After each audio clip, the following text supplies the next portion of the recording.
There's a kind of history no one writes down. No marble statues, no parades, just quiet hands moving through centuries. I'm Boris, and this is a quiet story about forgotten things. I'll be here with you tonight, reading slowly, gently, so you can let go of the noise outside. These aren't tales of kings or warriors. They're the lives that unfolded at dawn and ended before anyone took notice. Stonecutters, bakers, courtiers, servants, each of them part of something bigger.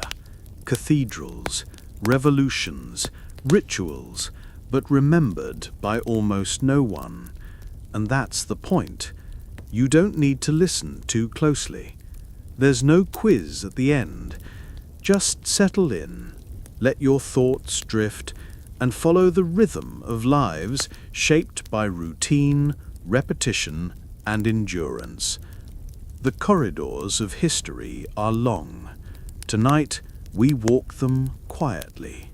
Imagine yourself standing at the foot of a stone quarry, early in the chill of a medieval morning. The air is damp, thick with the scent of wet limestone and sweat. The sun has not yet crested the trees behind you, but the labour has already begun. All around are the dull, repetitive thuds of iron striking stone, chisels and picks wielded not for art or glory, but for necessity. The foundation of a cathedral begins here, far from the bells and arches that will someday rise above the town square. You are not a mason yet. You are barely an apprentice, perhaps just a teenager, taken from a rural family in exchange for a promise, food, shelter, and a trade. But you will learn soon enough that what you've entered is not simply a job, it is a life marked by rhythm, patience, and exhaustion. The tools are simple: hammer, chisel, lever, and yet they demand precision. A single bad cut could waste hours of labor, or compromise the integrity of a block that took days to extract. Quarry work is unforgiving. Dust coats your lungs, gets under your nails, and embeds in the folds of your tunic. Gloves are rare, blisters are constant, and the noise is ceaseless. There is little conversation here, just nods, grunts, and gestures passed between men too tired or too focused to waste words. You swing your pick at the same angle hundreds of times. You wedge the stone, tap it just so, then pray it gives way in the right direction. When it does, there is no cheer, only the next cut to be made. The foreman walks among the workers, measuring. Each block must meet the architect's exact specifications. Too short, and it will destabilize a wall. Too long, and it will be rejected. Stones must be labeled, mapped, and sorted according to where they will be placed: foundation, transept, nave, or tower. Even at this early stage, the geometry of the cathedral already governs everything. Hauling the stone is its own ordeal. Oxen are used when possible, but many of the paths are narrow or muddy, especially after rain. So teams of men roll the blocks on wooden cylinders, inching them forward while others clear the way. The roads from quarry to construction site are lined with deep ruts, and the journey can take days. There are no shortcuts. Every block that arrives at the site has been earned with a staggering cost of labor. When the stone finally arrives, it is shaped further by skilled cutters. Some of these men began, as you did, in the quarry. Others apprenticed in towns and have a keener eye for curvature and symmetry. Together, they begin turning rock into form, Pillars, buttresses, arches, each element must be carved not just for beauty, but for balance. A misaligned joint might crack under pressure, or worse, bring down a wall. Precision, again, rules all. You begin to see how the structure takes shape not from vision alone, but from discipline. The architect's plans are held sacred, drawn on parchment or etched into wooden boards, but they are only the beginning. What is imagined on paper must now be trusted to gravity, wind, and time. Every inch of the building must bear weight, channel force, and defy collapse. No modern tools, no steel scaffolds, just rope, wood, and the collective will of hundreds of exhausted men. Lunch is coarse bread and onions, maybe a little salted pork if you're lucky. You sit on stone scraps in the shadow of a wall you've helped raise, the hum of insects replacing the clang of chisels for a short while. You eat fast. Your hands never truly come clean, so the dust and salt mix into each bite. Then the bell rings, ironically a temporary one, and you return to your place beneath the scaffolding, beneath the sky, beneath the ambition of men you'll never meet. And then there's the danger. Stone is heavy, pulleys creak under its weight, scaffolding sways in the wind, a rope frays, a misstep leads to shattered bones. Injuries are common, and deaths not rare. But few speak of it. There's too much work to be done, and mourning slows the schedule. You keep your eyes down, your balance steady, and your fingers away from pinch points. But you're not just building a structure. You're building something more enduring than your own name. You realize this as the walls rise higher, as the archways take form. Generations may come and go before the cathedral is complete. You may spend your entire life shaping one corner of one pillar. And yet, that corner matters. It supports something beyond you. By the time night falls, your muscles ache with a heaviness that sleep alone cannot lift. You rinse off in cold water, if available, or simply brush off the worst of the dust. Your bed is straw. Your dreams are often filled with the same rhythm as your days: swing, strike, wedge, lift. And yet, in some quiet part of your mind, you imagine what this cathedral will look like when it's done. You imagine your grandson walking beneath its vaults. You imagine the bell tower casting a shadow over the market. You imagine something eternal. And in that imagining, perhaps, there is meaning enough. Imagine yourself 15 years older than when you first lifted a chisel in the quarry. Your hands, once blistered and soft, are now scarred and tough as old leather. The morning bell no longer startles you from sleep. It merely reminds you that the sun is rising and the stones are waiting. You've become a mason, officially, but there is no ceremony, no badge, no celebration. Only the knowledge that more is expected of you now, and fewer mistakes will be forgiven. The transition from apprentice to journeyman and eventually to master is slow, not marked by tests, but by time, measured in dust inhaled, in walls raised, in how quickly your eye can judge a crooked edge or a hairline fracture. You don't think in numbers anymore. You think in weight, in angle, in sound. You can tell when a block is flawed by the way it thuds to the ground. You can feel in your wrist when the grain of the stone is going to fight you.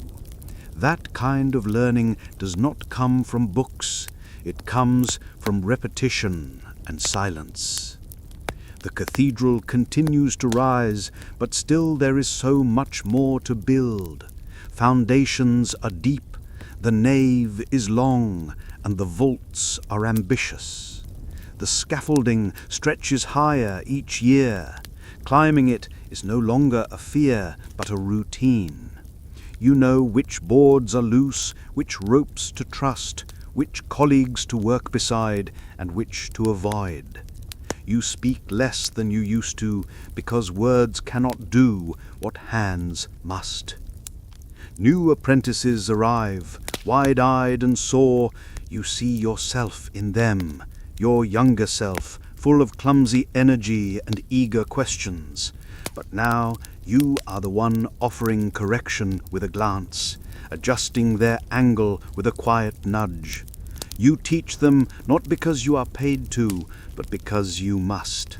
The cathedral depends on continuity, on unbroken knowledge passed quietly from one hand to the next. Mastery in this trade is not invention, it is memory. Memory of proportions, of curves, of strength. You know that one buttress must mirror another 30 meters away. You know that a single cracked keystone can doom an entire arch. Your work is invisible when it's done correctly, hidden beneath mortar, overlooked by visitors. Only when something fails is the mason noticed. And so you strive for invisibility. That is your standard. Your tools have changed only slightly. A sharper chisel, a new level, a better mallet. Nothing revolutionary. What has changed is your relationship with them. The tools feel like extensions of yourself now. You no longer think when you reach for the right one. Your hand simply moves. Your eye scans. Your mind calculates in quiet, automatic gestures. You are still tired at the end of the day, but it is a different kind of tired, one that comes from flow, not confusion. Sometimes the architect visits. He carries drawings, rolls of parchment filled with angles and sketches. You and the other masons gather around, squinting at lines and annotations. He speaks of flying buttresses, clerestory windows, pinnacles. You listen, nod, then look at the wall rising behind you and think, will the stones hold?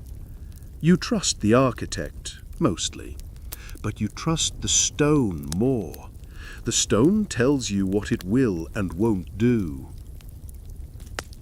You begin working on more complex parts of the structure. Windows, arches, tracery.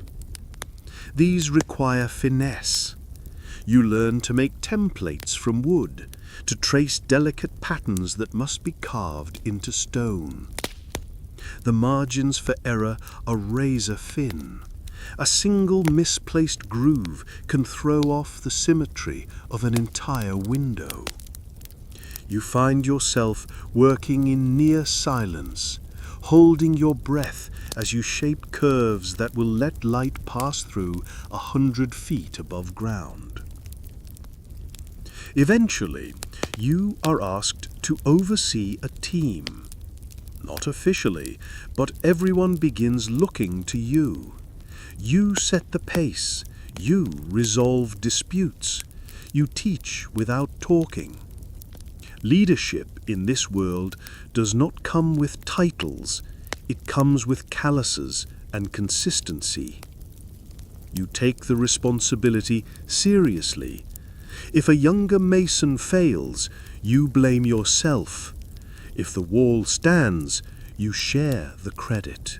One winter, the weather turns quickly. The mortar doesn't set. Water freezes in cracks. A section of wall begins to shift. You call for reinforcement. braces, wedges, anything to buy time. When others panic, you stay calm. You've seen worse. You patch the damage, the wall holds. The architect says nothing, but he nods. That nod stays with you for weeks. You begin to think of your own mortality. Not in dramatic terms, there is no time for that, but in quiet recognition. Your back aches more each morning. Your grip slips when the chill sets in. You spend more time adjusting apprentices' work than lifting stones yourself. You begin to notice which corners you carved 10 years ago, how they've weathered, whether they've held. Most have. You visit the quarry less often now, but when you do, it feels like returning to a place of origin. The men there nod when they see you. A few still remember your younger days, when you could barely swing a hammer straight. Now they step aside when you approach. You select stones with a practiced eye, tapping each one, judging its tone. The right block always seems to find you. One evening, you walk through the half-finished nave.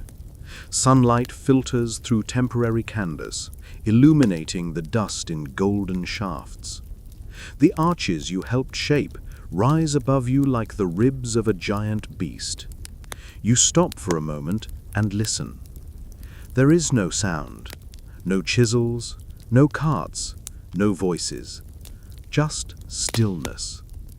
And in that stillness, you realize you have spent your life building something that will outlast you. You have never been inside a cathedral like this. You've only seen drawings, pieces, fragments, but you can feel what it will become. You imagine the bells ringing. You imagine candles flickering along the walls. You imagine your son, maybe, walking these aisles, telling someone quietly, "My father built that arch."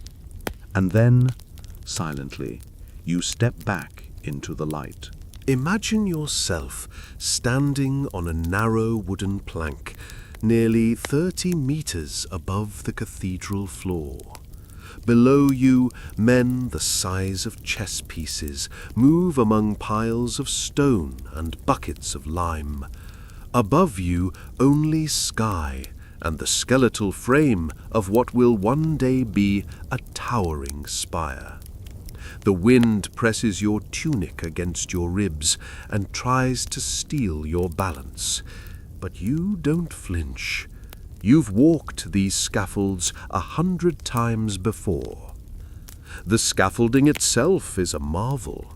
Built from timber, lashed with rope and iron pins, it seems precarious, but has held through storms and decades. It creaks, it sways, but it does not fall, because you built it. Each new layer of the cathedral requires a new level of scaffolding, assembled quickly, dismantled just as fast. To work at height is to live in motion, never quite grounded, always aware of your footing and the fragility beneath it. You tie your tools to your belt. You've learned the hard way not to leave anything loose. A chisel falling is a weapon. A hammer dropped is a death sentence, if not for you, then for someone below. Safety is not theoretical here, it's practical. Precaution is part of the craft. You know who you trust to tie your rigging, who double-checks the knots, who forgets when distracted. The higher you go, the more the air changes, cooler, thinner, quieter. At ground level, you are surrounded by voices, orders, the clatter of carts. Up here, the world becomes silent, almost reverent. There is an intimacy with the sky, a stillness broken only by the wind through your hair and the echo of hammer on stone. Many masons fear the heights. Some never get used to it. But you have made peace with this altitude. It is your place of work, your second ground. The tasks at these heights are often the most delicate. You carve bosses to cap the vaults, finials to top the towers, or gargoyles to guide rainwater from the roof.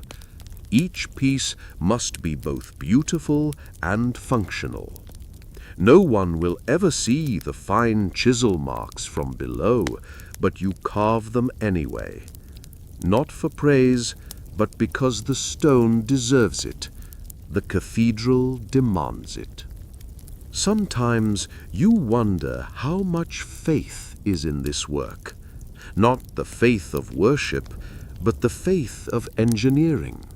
Faith that the buttresses below will hold, that the keystone will not crack, that the mortar will bind in cold wind. You trust in the knowledge passed down, in the rituals of weight and tension, but you also carry uncertainty. Every mason does. There are no railings. You work with one foot in balance, the other in caution. And when storms roll in, the scaffolds become treacherous.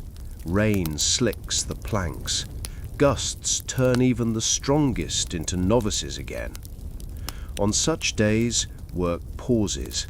You wait, huddled beneath tarps or in makeshift shelters, listening to the groaning of wood and the rattling of joints. You talk in low voices. No one jokes about falling. Injuries happen, sometimes worse.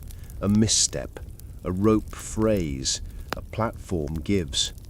There are no funerals on the site, too many, too often. But there are silences, a gap in conversation, a name no longer shouted from across the nave. You go back to work the next day because that is what must be done. And yet, despite the danger, the height holds a strange beauty. From here you see the city laid out like a tapestry, roofs of red tile, winding alleys, smoking hearths. You see children chase dogs in courtyards. You see priests crossing squares. You see smoke curling from the kitchens of inns you once slept in when the work was slower. The city looks different from above, more fragile, more whole. Some evenings you remain after the others descend. The sun falls behind the towers, the wind cools. You sit with your back against a carved pinnacle, feet dangling into empty space, and you rest. You do not speak. You listen to the creak of wood, the hush of distant bells, and the slow thump of your own heartbeat. You've grown accustomed to this vertigo, this suspended world between stone and sky.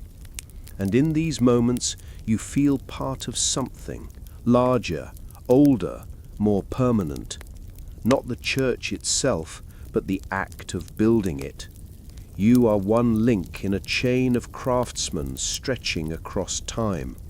Someone built the scaffold you now stand on. Someone else will stand here tomorrow. You are not alone in your labor. You never were. When the call comes to descend, you lower your tools first, carefully in baskets. Then you climb down rung by rung, your muscles sore, your hands chalky with lime dust. You reach the ground, the stones, the noise. It feels distant now, like waking from a dream. And still, you look up at what you've built. You trace the lines of the tower, the curve of the arch, the way light catches a newly set block. No one else may notice it, but you do. You know what it cost. You know what it means. And tomorrow, you'll climb again. Imagine yourself surrounded by silence. Not the emptiness of a room, but the weighty, resonant hush of a completed cathedral. The scaffolds are gone, the dust has settled, sunlight spills through stained glass, casting deep reds, blues and greens across the stone floor. The nave stretches impossibly high above you. You are no longer climbing beams or measuring stones. You are standing inside the thing you spent your life building. And yet, it doesn't feel finished. The completion of a Gothic cathedral was never a singular event. It unfolded in phases, often spanning multiple lifetimes. Masons came and went, designs evolved, towers were halted, then resumed.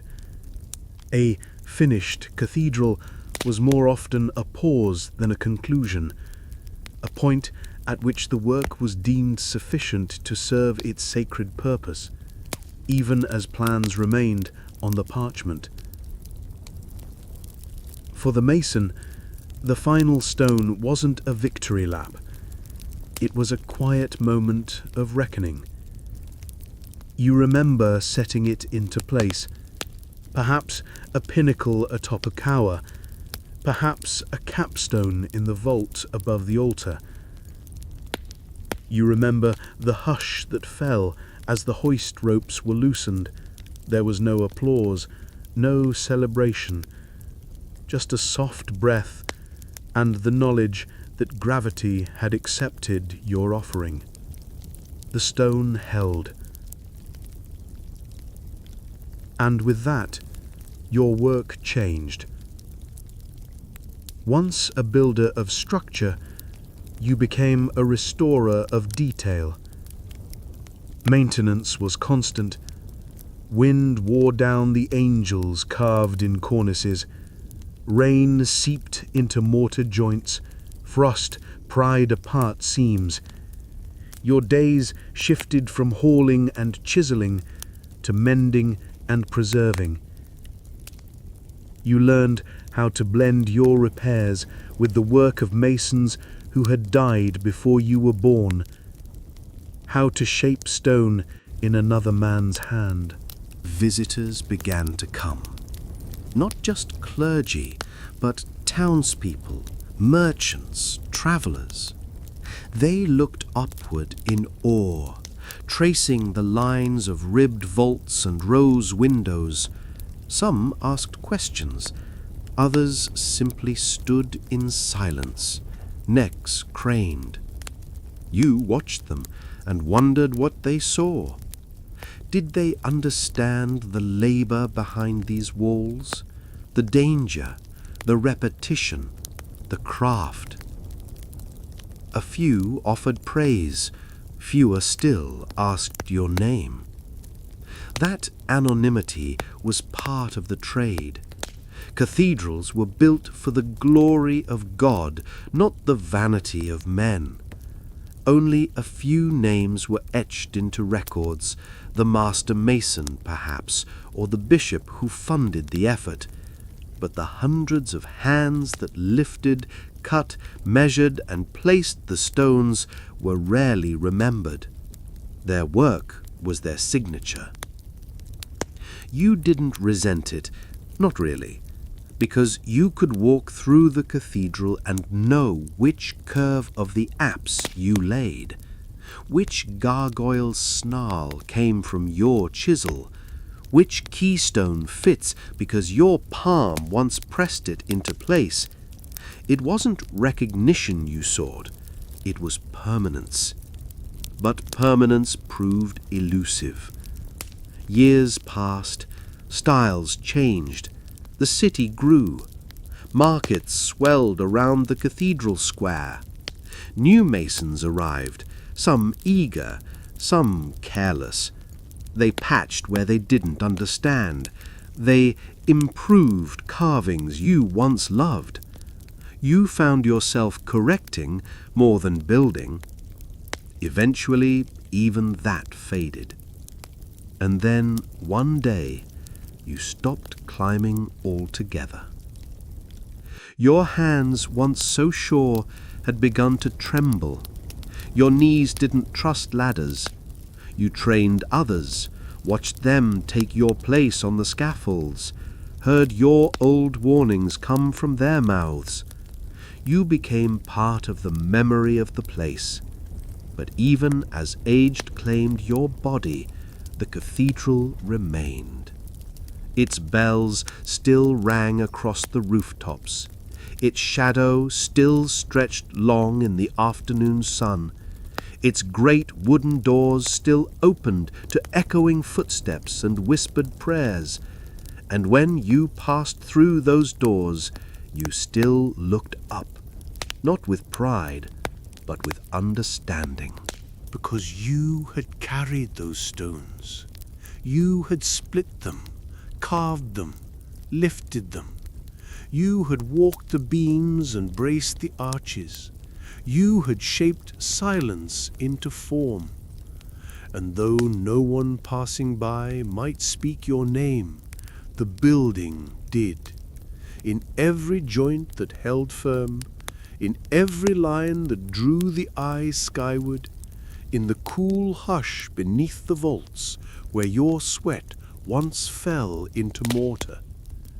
This was not a monument to you, but it was built with your breath, and long after your steps faded from its floor, your labor remained, quietly supporting something larger, something sacred. Imagine yourself in the year 1225, arriving on foot to the outskirts of Beauvais, a prosperous town northeast of Paris. Before you even glimpse the rising walls, you hear it, the distant clang of hammers, the rhythm of chisels striking stone, the wooden groan of cranes turning in the wind. As you approach, the scale of the construction becomes clear. A new cathedral is being born. Not just any cathedral, one that aspires to reach higher than all others. This was not simply ambition, it was escalation. The Gothic age had become an architectural arms race. Chartres had stunned with its height. Amiens had pushed further.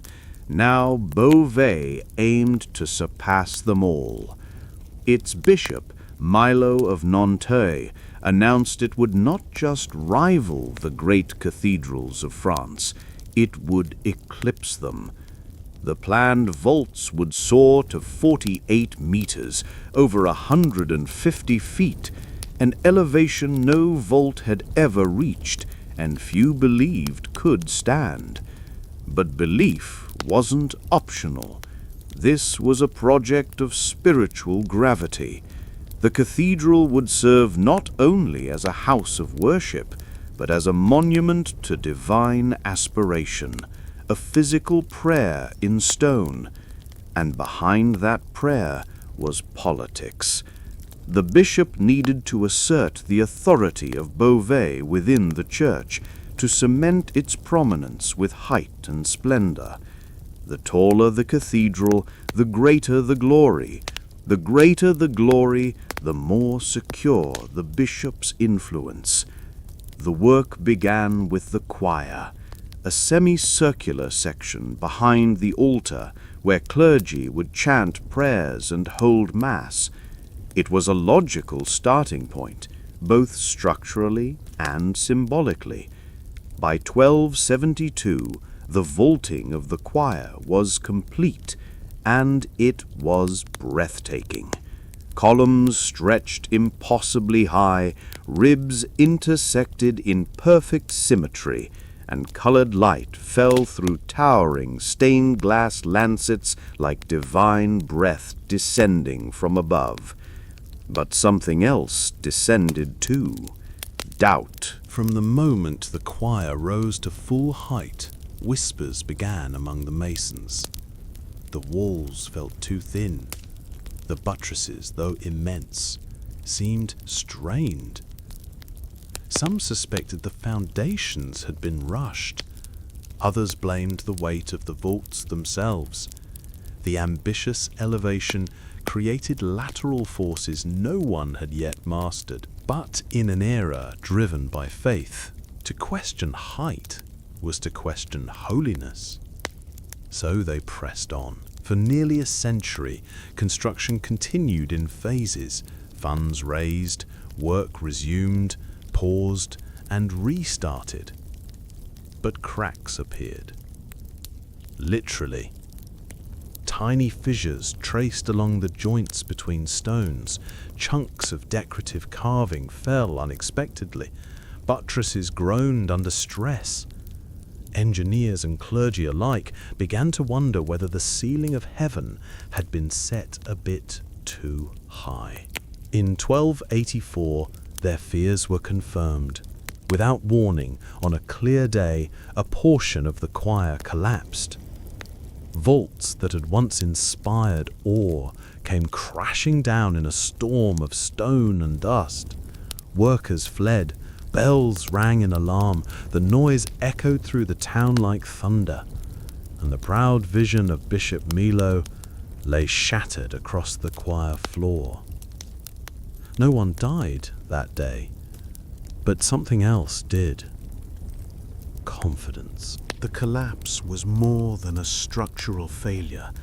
It was an existential one. For a generation, Beauvais had pointed upward, a symbol of divine ambition. Now it stood broken, half-built, with birds nesting in its wounds. Other cities whispered warnings. Clergy debated whether the project had been cursed. Masons quietly admitted what had once been heresy.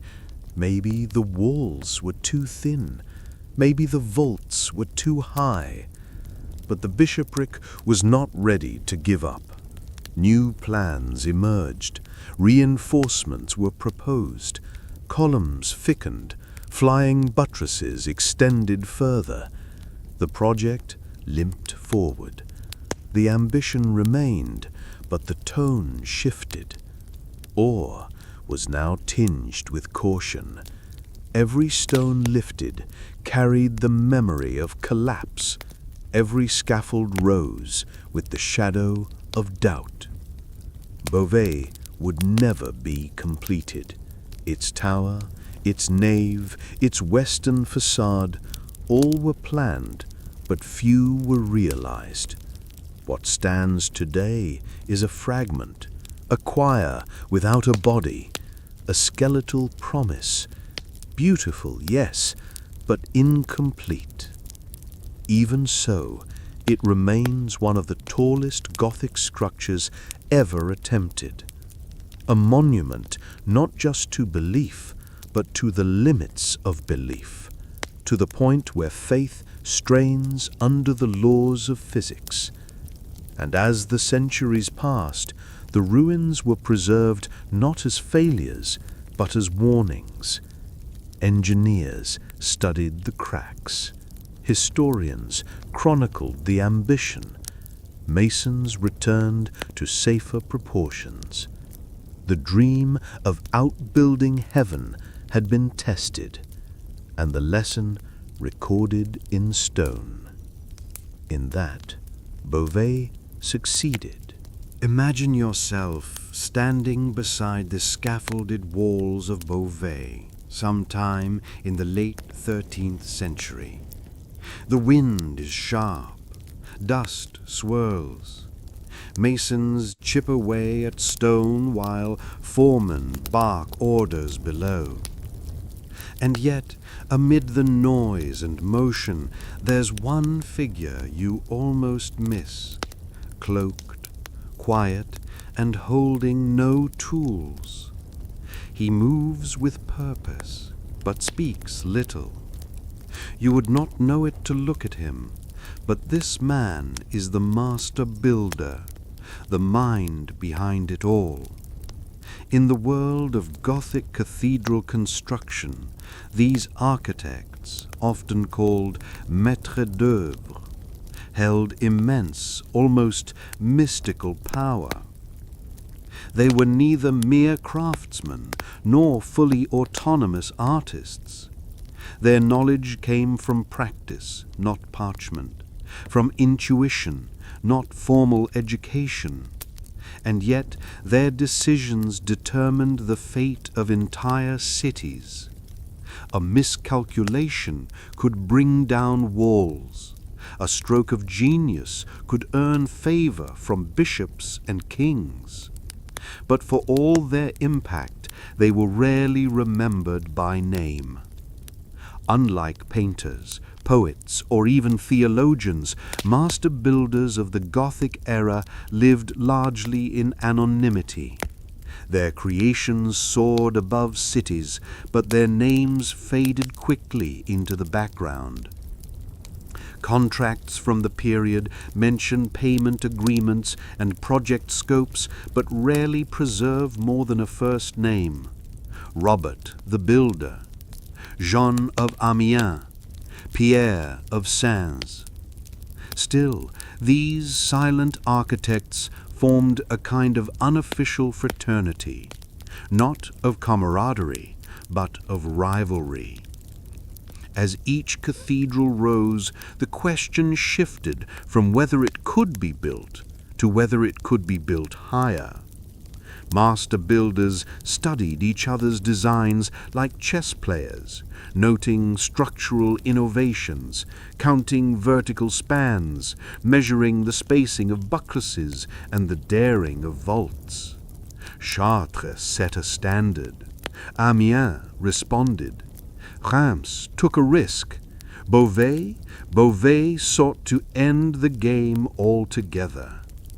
Behind the scenes, builders from different towns often crossed paths, sometimes brought in as consultants, sometimes arriving out of curiosity, sometimes sent by rival dioceses to gather intelligence.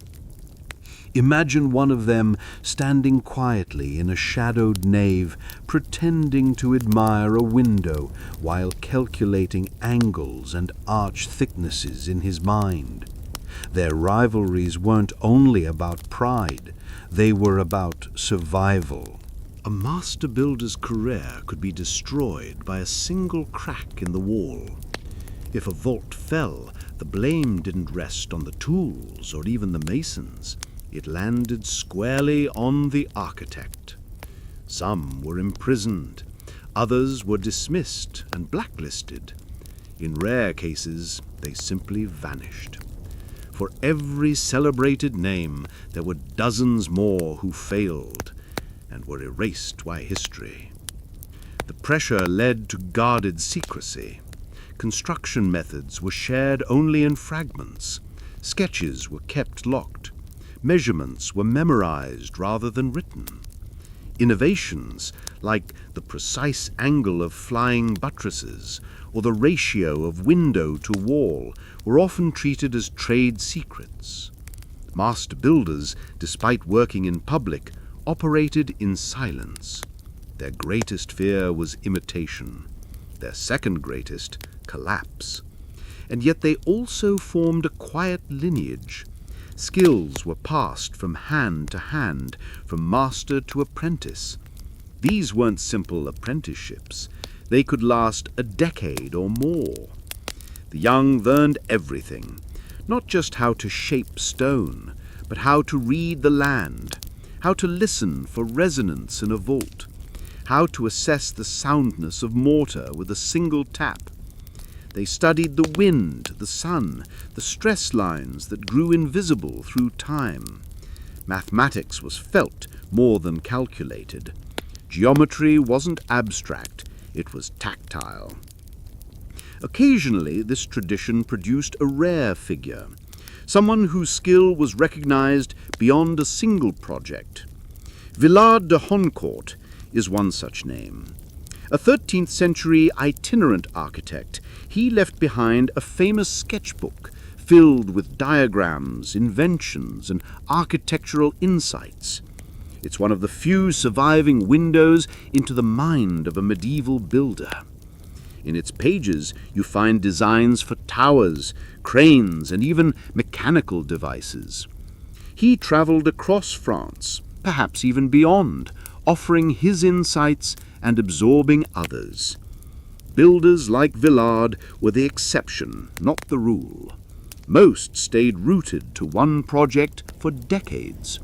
Some died before seeing their work completed. Others, like those at Beauvais, watched in horror as their dreams fractured under their own weight. But failure did not mean irrelevance. After the partial collapse at Beauvais, new architects were summoned. Some local, some brought from Reims, Rouen, and even from England. They didn't mock the original vision. They studied it, quietly, respectfully. And then they redesigned. New support structures were proposed. Columns were thickened. A more modest extension plan was drafted. Ambition was tempered by caution, and that balance itself became a lesson for generations to come.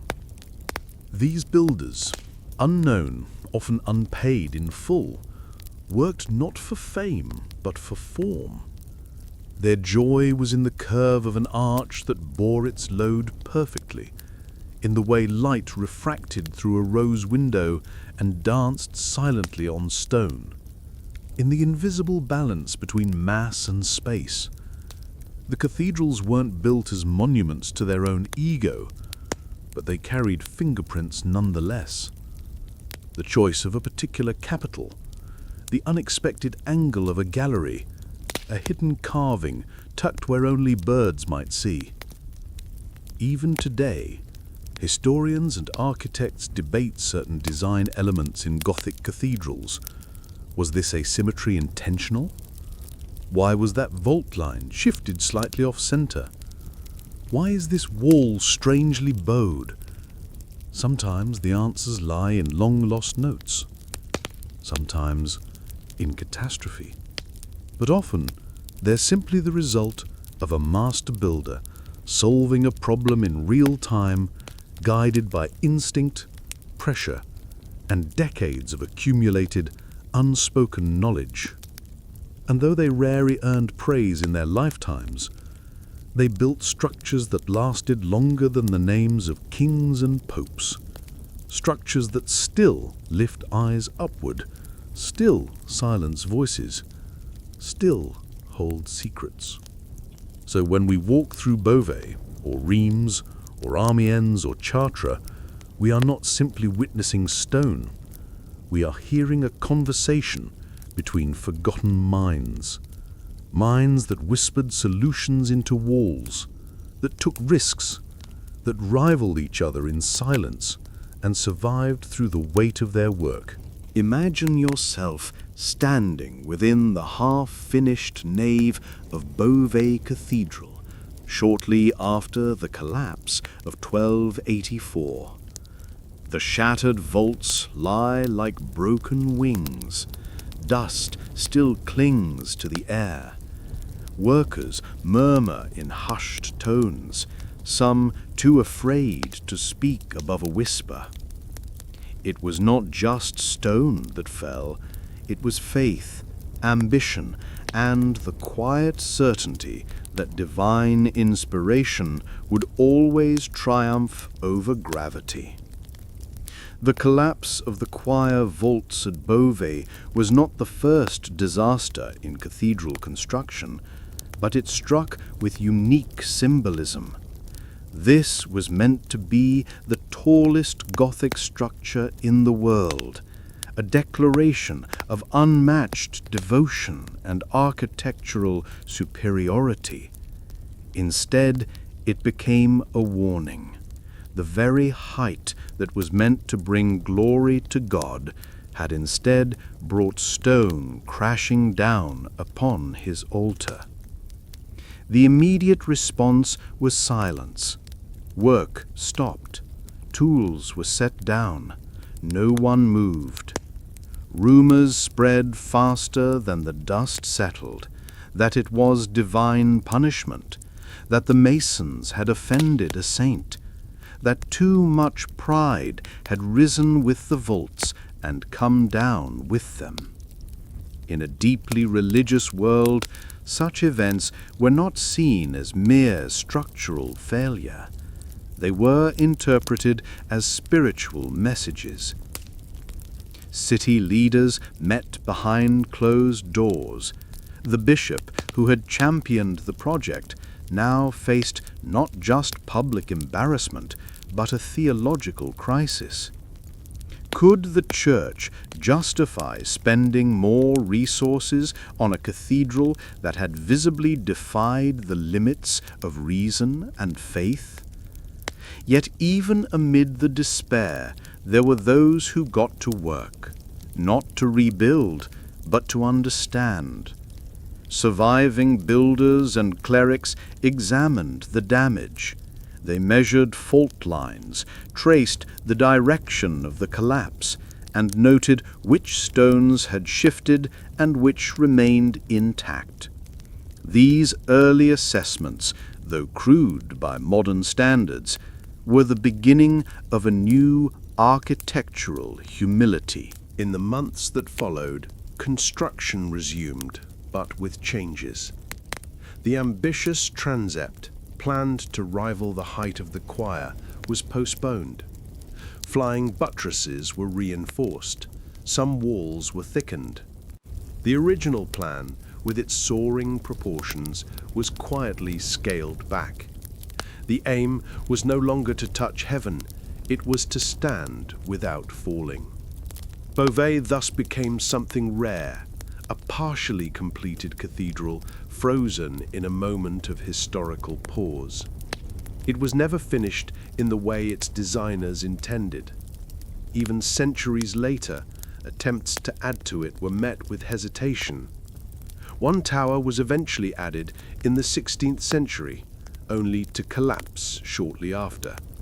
It was as if the building itself rejected further ambition. But from this unfinished structure emerged a powerful legacy. Architects and masons across Europe took note. Lessons were drawn not only from what fell, but from what remained standing. Beauvais entered the informal curriculum of cathedral builders, not as inspiration, but as case study. It marked the end of a period of unchecked vertical ambition. After Beauvais, fewer cathedrals aimed to outdo their neighbours in height. A quiet consensus spread. Higher was not always better. In this way, Beauvais influenced even those who never saw it. Imagine a master builder in Florence or Cologne, tracing blueprints late at night. He pauses, hand hovering over a line that suggests a particularly daring vault. Then he thinks of Beauvais. Perhaps he redraws the curve, makes the wall slightly thicker, adds another buttress. Caution, once seen as cowardice, had become wisdom. Beauvais also shaped theology. Clerics and philosophers began to question whether the pursuit of architectural glory was itself a form of pride. Scholarly texts written in the decades after the collapse mention Beauvais not by name, but by implication, warning against reaching beyond one's grasp. In sermons, it became a parable. The fallen stones were likened to Babel. The ambition of builders was compared to Lucifer's fall. Whether fair or not, the event was mythologized. And yet, the cathedral still stood. Part of it, anyway. Even today, the choir of Beauvais rises higher than any completed Gothic choir in Europe. Its height, 48 meters, remains unmatched. The stained glass, though partially replaced, still filters light in long vertical columns, as if reluctant to admit that the sky it once aimed for had resisted. Visitors describe Beauvais as disorienting, Unlike other cathedrals, which cradle you in symmetry, this one feels incomplete. Its vast interior narrows to an abrupt stop. There's grandeur, yes, but also absence. You feel what's missing. You imagine what was intended. That contrast is its power. Modern engineers have studied Beauvais extensively. In the 20th century, support beams and anchors were added to prevent further stress on the ancient walls. Sensors were placed throughout the structure to monitor subtle shifts. The data reveals something astonishing. Beauvais is still moving. The walls breathe. The stones expand and contract. Time has not stopped. It has simply slowed. In this way, Beauvais continues to teach. It teaches humility, that even with the best tools, the best minds, and the purest intentions, some things remain beyond our grasp. It teaches persistence, that even after failure, beauty can remain, not as it was meant to be, but as it became. And it teaches silence, that not all triumphs shout. Some whisper, and those whispers can echo across centuries. When you leave Beauvais, you don't carry with you the awe of perfection. You carry the weight of attempt, and perhaps that is more human than any towering spire. Imagine yourself walking across the grassy field just beyond Beauvais Cathedral, where time has softened the outlines of stone and ruin. Beneath your feet lies more than soil. Hidden below the surface are remnants of scaffolding, unused quarried blocks, and the ghost traces of architectural dreams that never rose. For every stone placed in that cathedral, another was discarded, plans altered, ambitions tempered, sometimes buried. What brings a cathedral to the edge of collapse is not only what's built above, but what lies below. Foundations in Gothic architecture were as much a philosophical commitment as a structural one. Builders understood that the higher you reached, the deeper you had to dig. And yet, in the race toward divine height, some of the most daring designs rested on ground not yet proven. At Beauvais, the land itself was a variable. The soil was rich, moist, and in places unstable, a mix of clay and sand rather than solid rock. Modern geologists would later determine that the site's load-bearing capacity was never ideal. But in the 13th century, these limitations were met with faith and repetition. If one could build a cathedral elsewhere, surely one could build it here, with prayer, with labor, and with stone. And so they began. Trenches were dug by hand, often during winter months when agricultural work slowed. Workers stood knee-deep in mud, passing up baskets of earth. The work was slow, cold, and dangerous. As stones were lowered into place, each had to be angled just right to distribute the coming weight. Lime mortar, still curing in the damp air, locked them into permanence. Or so it seemed. What many forget is that a cathedral's foundation was not a single monolith, but a composite of choices.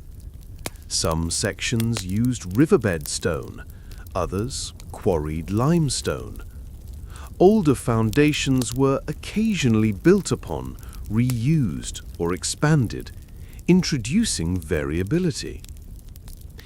In a building that sought vertical perfection, the horizontal truth beneath it often remained inconsistent. Beauvais, in its ambition, pressed hard against these limits.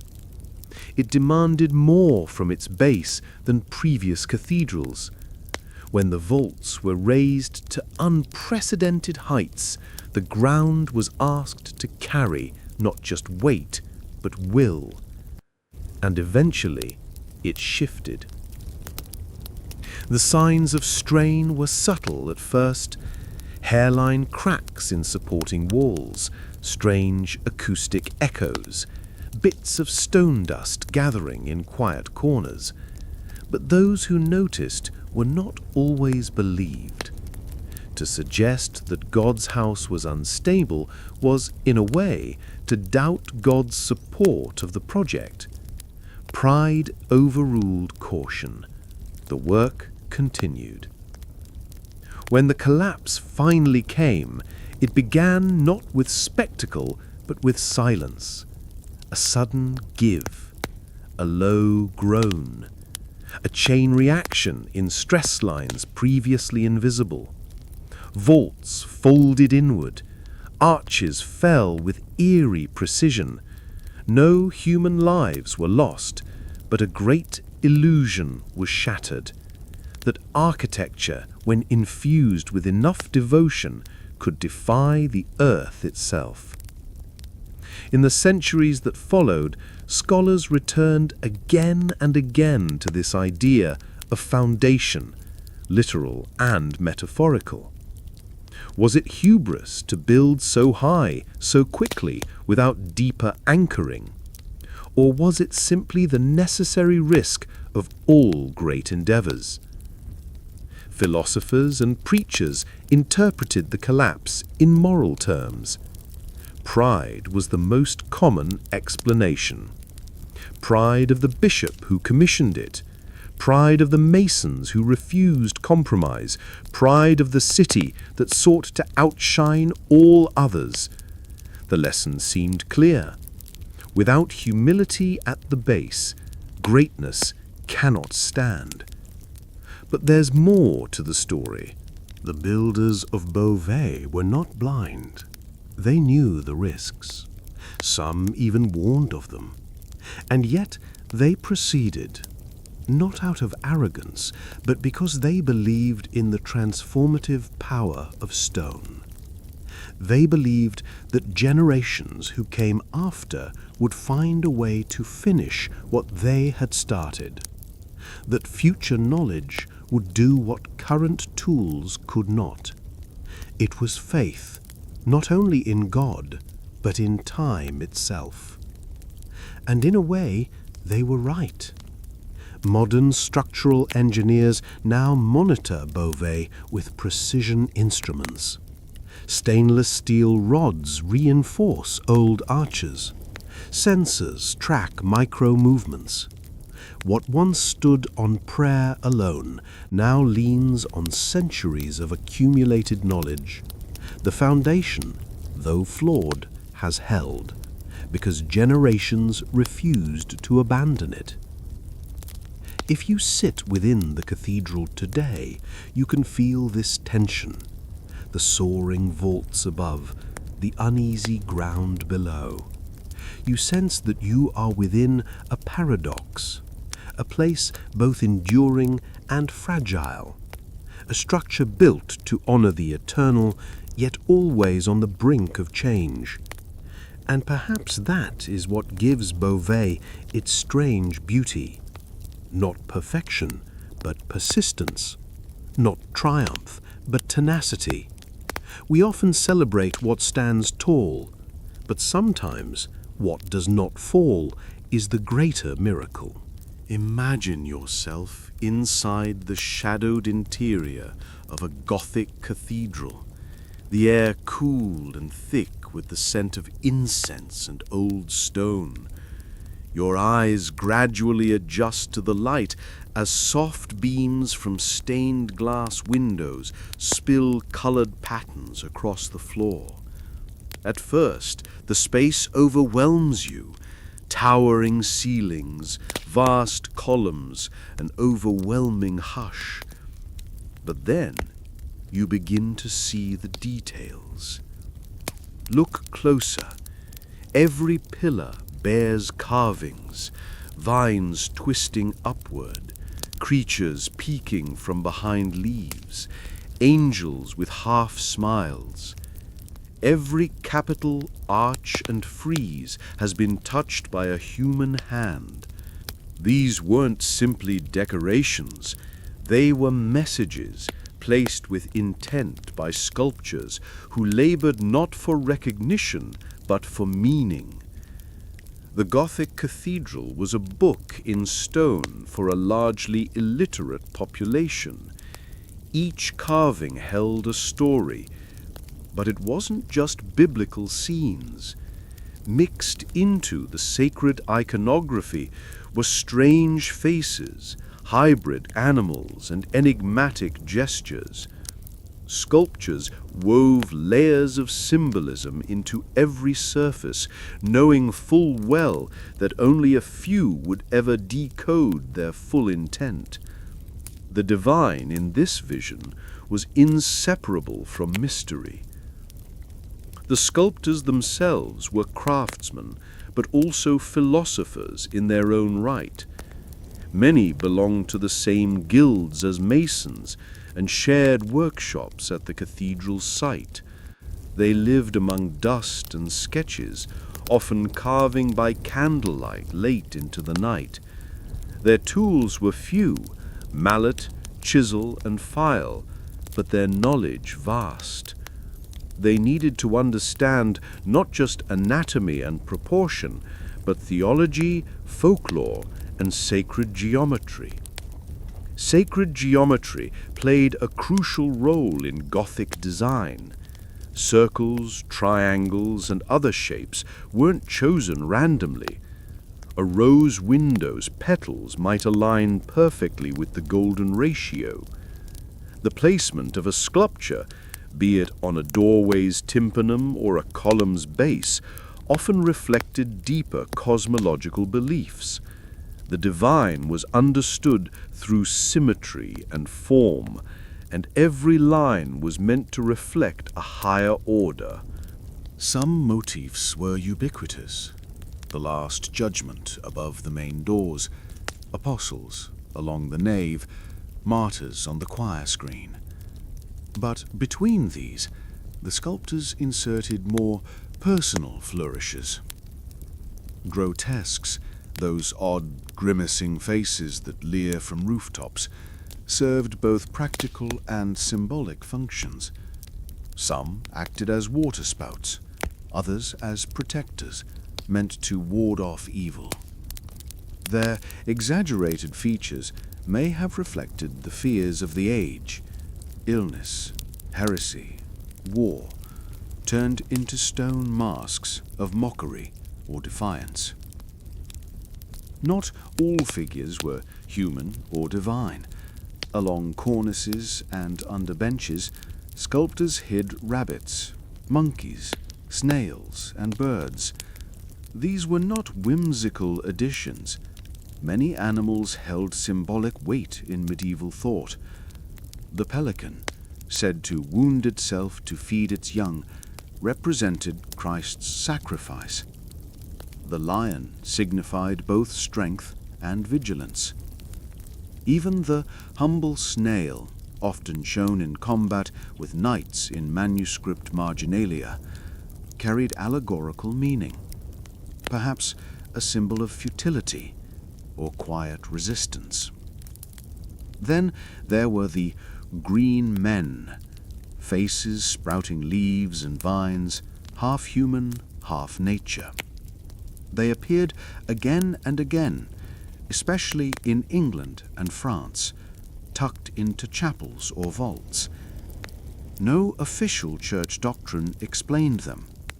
Scholars still debate whether they were pagan remnants, fertility symbols, or allegories of rebirth. But the sculptors placed them deliberately, suggesting a worldview where nature and divinity intertwined. Glass, too, became a medium of sacred storytelling.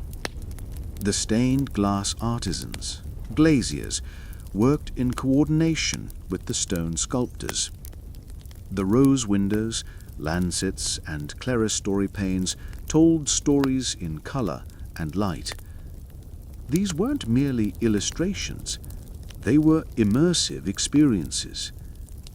When sunlight passed through the glass, it didn't just illuminate the space, it transformed it, casting shifting hues that seemed almost alive.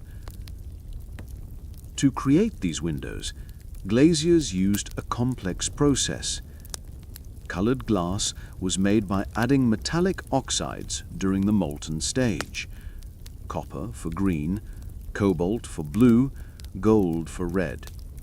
The panes were then cut to shape, painted with details using a mix of iron oxide and vinegar, and fired in a kiln.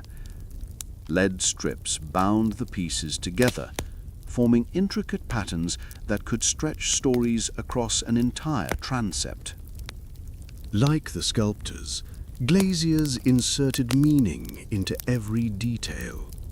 A lamb wasn't just a lamb, it was the Agnus Dei. A hand raised in blessing could indicate a specific saint or a theological point.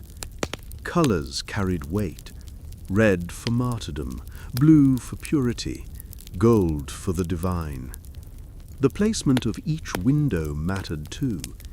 Eastern-facing panes caught morning light, symbolizing resurrection.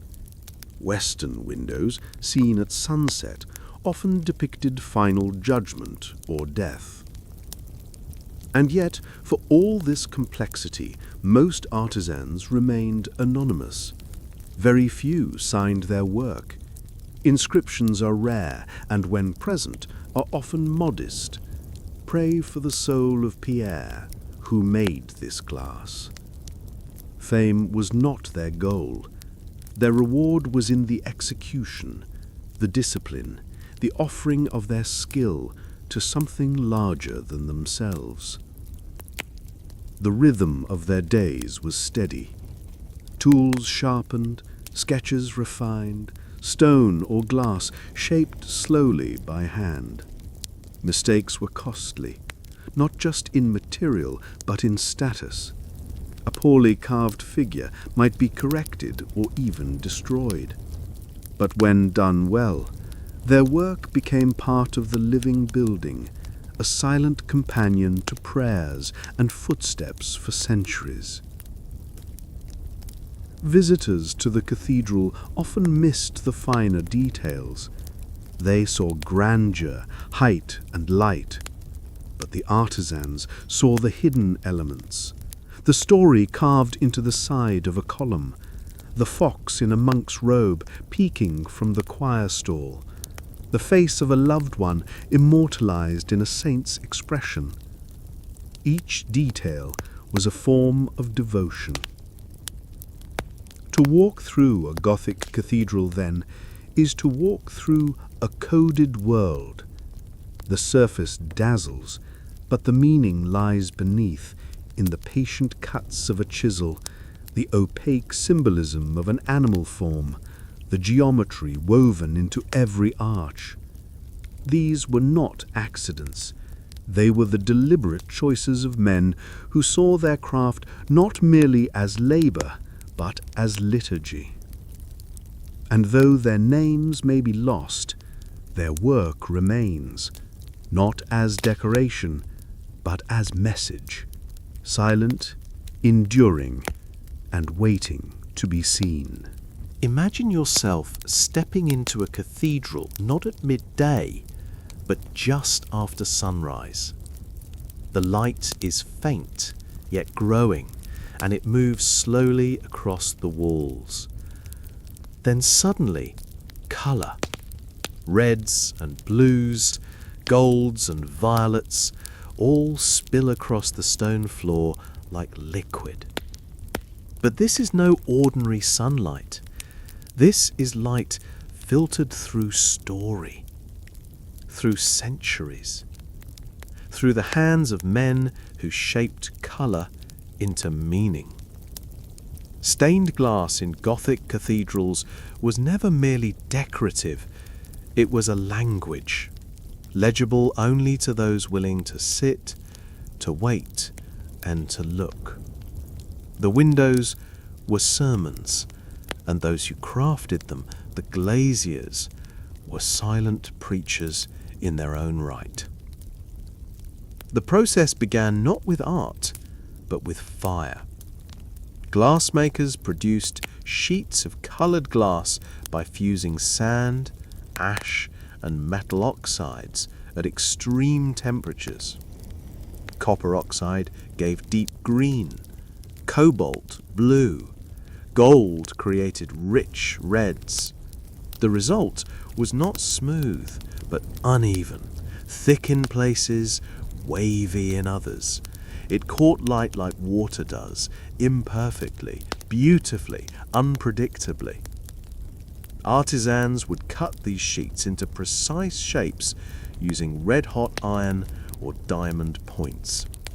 The outlines of scenes, saints, angels, animals, cityscapes were carefully drawn onto parchment or directly onto a wooden board called a vidimus.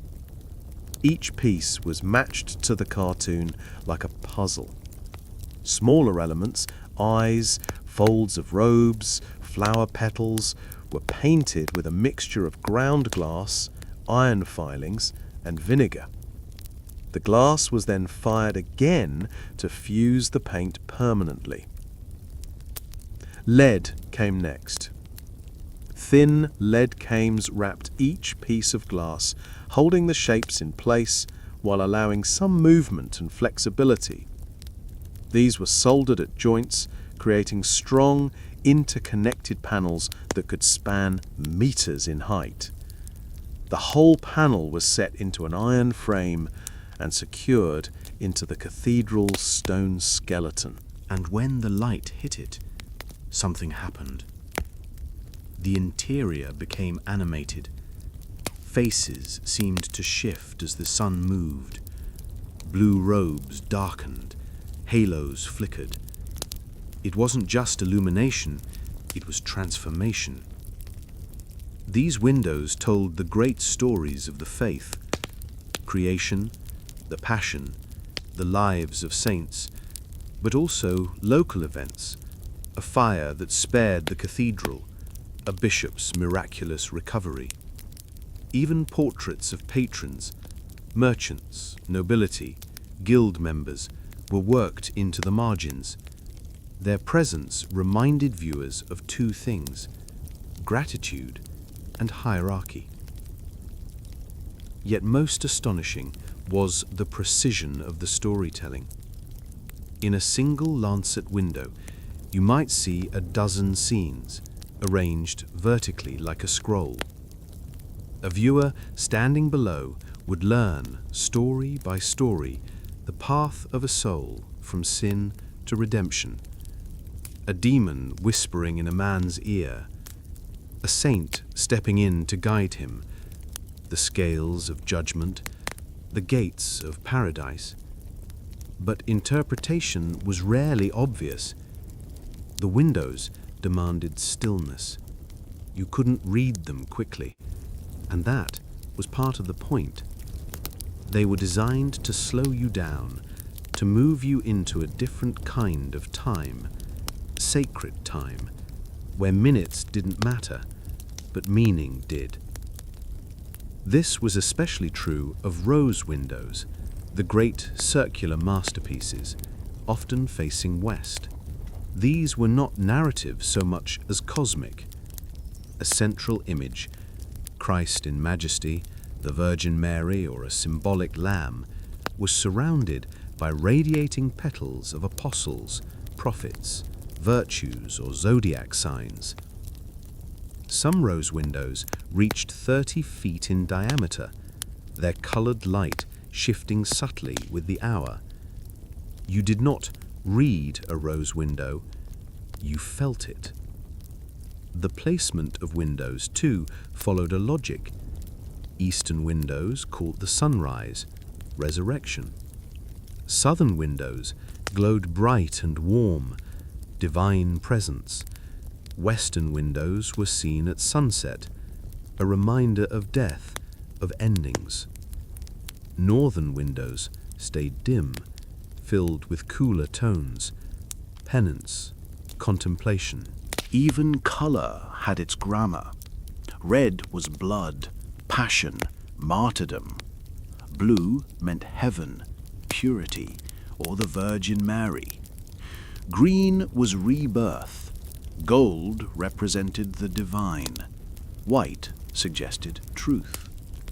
These meanings weren't fixed, but they echoed across centuries, helping the devout navigate meaning without words. Despite all this depth, most glaziers remained anonymous. Their signatures, if present, were discreet. A tiny name in a corner pane, a symbol worked into a design, and yet their voices remain in the light that moves across stone, in the shadows that shift with the hour. Not all glass survived. War, weather, and revolution destroyed countless panels. During the French Revolution, stained glass was often seen as a symbol of royal excess or clerical arrogance. Many churches were ransacked, windows shattered, melted down, or lost. Later efforts, 19th century restoration campaigns, replaced or reimagined damaged glass, sometimes faithfully, sometimes not. Still, the heart of the craft endures. Some cathedrals, like Chartres and Bourges, retain original windows nearly 800 years old. Their light is the same light seen by medieval pilgrims, masons, and monks. To stand before such a window is not just to see art, it is to step into a moment shared across generations. In this way, stained glass became memory, color-coded and luminous. Not just a story for those inside the cathedral, but a living part of the architecture itself. It captured the sky, shaped it, and poured it over the heads of the faithful. For the glaziers, every panel was a prayer, a risk. Glass is fragile, and time is not kind. But when the light hit it just right, when the chapel was silent, the stone still, and the sun perfectly aligned, they believed that something eternal could be glimpsed, however briefly. And in those fleeting moments, they were right. Imagine yourself walking along the cool interior of a Gothic cathedral. The sunlight is muted, the columns stretch impossibly high, and the air carries a faint scent of dust and wax. The grandeur pulls your eyes upward, but it's what lies below, tucked into corners, crouched beneath ledges and carved into forgotten margins, that begins to whisper stories of a different kind. Not all carvings were obvious. Many were placed intentionally in the shadows. Gargoyles, grotesques, chimeras, they weren't simply architectural flourishes.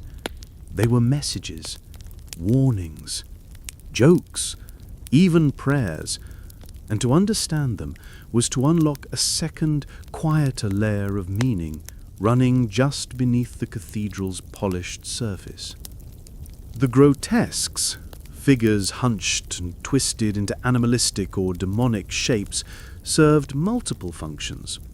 On a practical level, some were waterspouts. Rain would exit their mouths to protect the stonework from erosion, but their real role was spiritual. They guarded the sacred space. They reminded those outside that evil lingered just beyond the church's walls, held at bay only by faith and sanctity. Many of these figures were intentionally exaggerated. Wide mouths, bulging eyes, gnarled limbs. To modern eyes they seem comical or surreal, but for medieval viewers they were serious omens. A monkey clutching a human skull might signal vanity. A half-man, half-goat might represent lust. These images were more than decoration. They were didactic tools, carved morality tales frozen in stone. But not all hidden carvings were grim. Some were playful. Tucked beneath choir stalls or hidden behind columns, masons left behind small scenes of daily life. A man picking lice from his tunic, a woman baking bread, a pair of lovers caught in a compromising embrace. These misericords, carved supports beneath folding seats in the choir, were often the one place where humour was allowed to flourish, albeit in secret. They reminded even the most devout monks that life remained irreverent and human, even within sacred walls. Faces appeared in strange places. Some were caricatures of donors or clergy. Others may have been self-portraits of the masons themselves, eyes peering from column capitals, smirking lips beneath archways. These silent watchers may have been acts of quiet rebellion, or perhaps a yearning for permanence. Most masons remained anonymous, but the stone remembered them in curls of beard or crooked smiles immortalized in limestone. One especially curious feature was the Green Man. Found in cathedrals across Europe, these mysterious faces, often male, emerged from foliage, their mouths sprouting vines or their heads encircled by leaves. Scholars still debate their meaning. Pagan fertility symbol, reminder of nature's cycles, echo of ancient forest spirits. Whatever the origin, their presence suggests that the sacred and the natural were not always seen as separate realms. In the medieval mind, the divine could speak through branches as easily through scripture. Other carvings were symbolic but abstract. Knots, interlaced circles, geometric patterns. Some referenced the flower of life, an ancient motif thought to represent the interconnectedness of all things. Others mimicked sacred numbers, 3s for the Trinity, 4s for the Gospels, and 7s for creation. A rose window might contain dozens of petals, but its center would align perfectly with numerological themes believed to echo divine order. And then there were warnings. Deep within cloisters or beneath stairwells, one might find carvings of broken chains, blindfolded figures, or scales tipped unjustly. These were not generic allegories, they were commentary. Perhaps a monk's critique of corruption, perhaps a subtle protest against a bishop's cruelty. The anonymity of the mason allowed for quiet dissent, etched into walls where few would ever look closely. Even animals had roles to play. Lions, often placed near doors, symbolized strength and vigilance. Pelicans, believed to wound themselves to feed their young with blood, represented sacrifice. Owls, paradoxically, were symbols of darkness and ignorance, not wisdom. And snakes, depending on context, could mean temptation or healing. In the darker recesses of the cathedral, closer to crypts or behind altar screens, one might even find apocalyptic imagery. Scenes of judgment, angels with trumpets, scales weighing souls. These carvings were rarely large, but they were precise. They served as visual theology, silent, immovable sermons for those who dared to look long enough. There is a curious silence in these works. No one left a guidebook. No official inscriptions explained their meanings. Interpretations shift with time, but the carvings remain, steadfast, watching. Some are now so worn that their shapes can barely be made out. Yet even in erosion they speak. They remind us that sacred space is not sterile, it is alive. It pulses with human intention, fear, devotion, and mischief. And behind each carving was a hand, a mason, often young, working in dim light with chisel and mallet. Each blow was a gamble. One slip and hours of work could shatter. They worked not just with stone, but with faith. They believed that what they carved mattered, that it could protect, or warn, or remember. Perhaps the most haunting carvings are the ones no longer visible, buried beneath renovations, hidden by new plaster, eroded to shadow. They are ghosts of meaning, silent echoes. Their messages may be lost to us, but their intent endures. Next time you enter a cathedral, look away from the altar for a moment. Peer into corners. Look beneath benches. Search along the seams of columns and arches. Somewhere, a mason left a piece of himself waiting for someone to notice. Not to impress, not for applause, but simply to remind you that the sacred was never just above, it was all around. Imagine yourself standing in the center of a vast Gothic nave, the hush broken only by the creak of timber or a faint echo from stone. Now look up.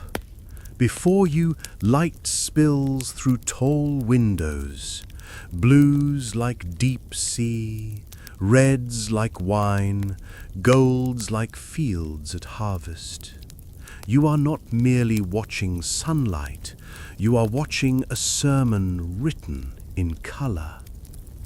Stained glass in Gothic cathedrals wasn't simply decoration, it was instruction, meditation, spectacle and prayer, all at once. In an era when most people were illiterate, glass became the Bible, and the cathedral itself became the book. Each pane held a story, not random images, but structured narratives, often read from bottom to top.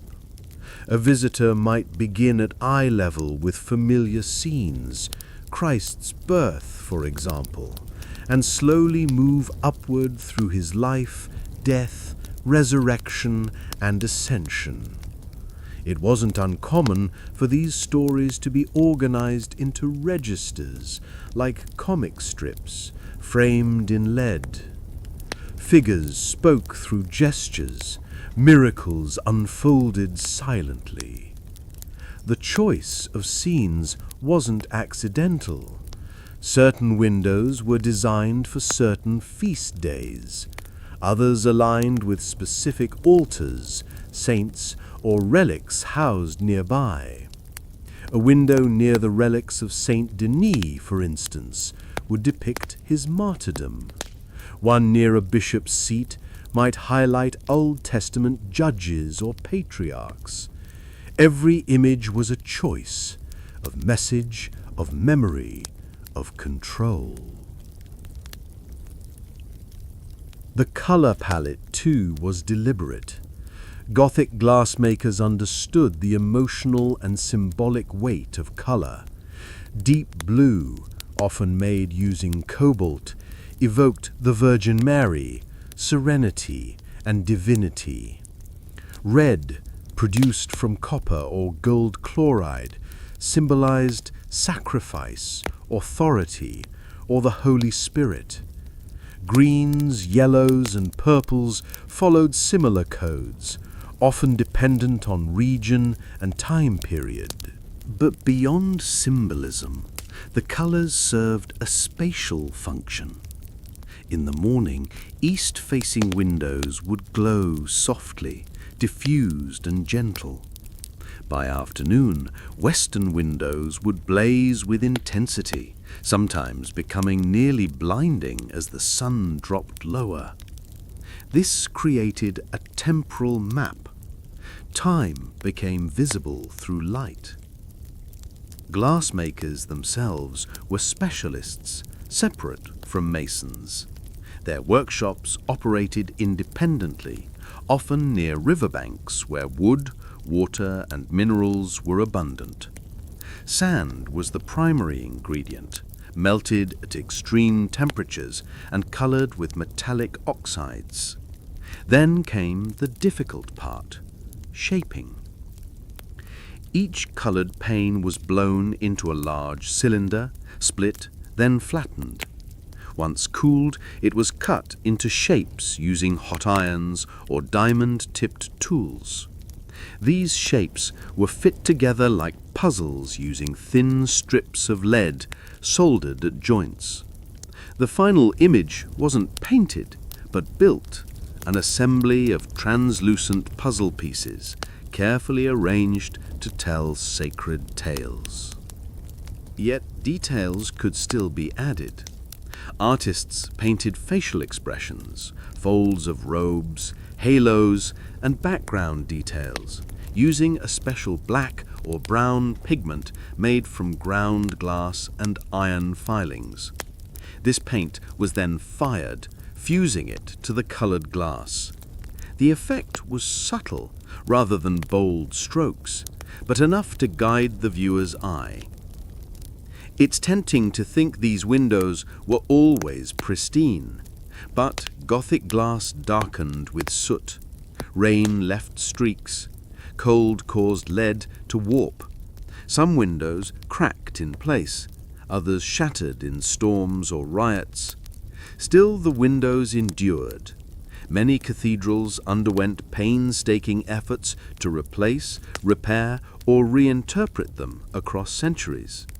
What you see today may be a mix of original, restored, and imagined fragments. History layered in glass.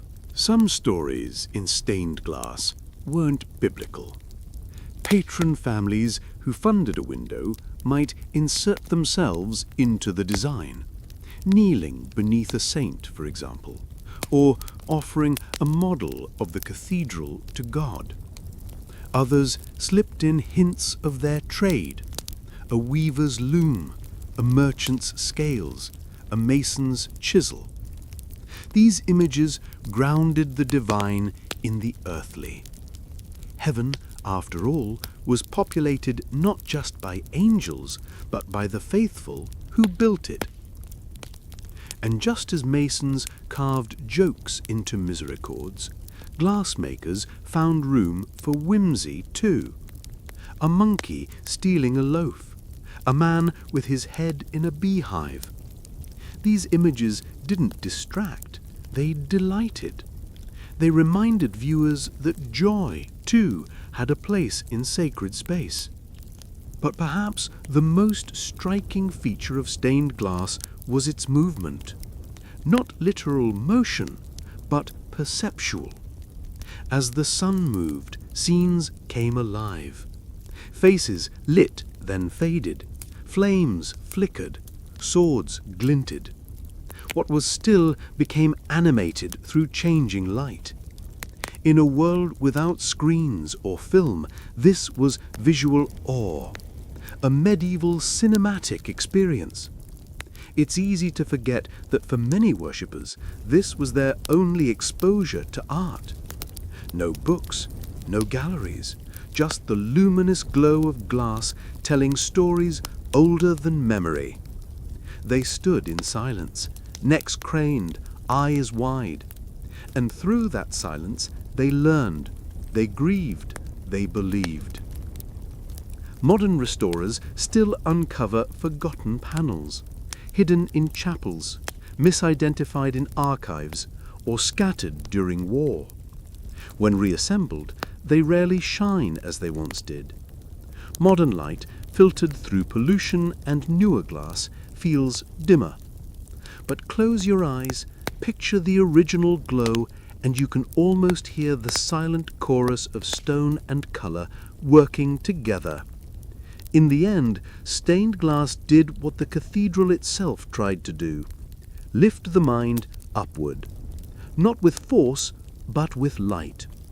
It turned theology into color, doctrine into beauty. It made the invisible visible. And even now, as the centuries pass and panes cloud with dust or crack with frost, the stories remain, waiting, glowing, whispering. Imagine yourself stepping through a heavy wooden door tucked behind the cathedral's apse. The nave is behind you, its soaring arches and flickering candles now distant. Ahead lies a quieter world, one not built for the public, but for the powerful. The air is still, the corridors echo. You have entered the bishop's quarters. To the casual eye, the grandeur of the bishop's residence may have seemed less striking than the cathedral's facade. But to those who understood the hierarchy of the church, this private domain radiated influence. These were not mere sleeping chambers or study rooms. They were command centers, hubs of diplomacy, record-keeping, administration, and quiet maneuvering. A bishop in medieval or Gothic-era France or England was not simply a spiritual figure. He was a landowner, a tax collector, an employer, and often a royal advisor. His jurisdiction extended beyond the cathedral itself and into the lives of everyone within his diocese. From the lowliest tenant farmer to the wealthiest merchant, all were in some way under his gaze. Inside his quarters, one might find more parchment than prayer books. Ledgers tracked tithes owed from dozens of villages.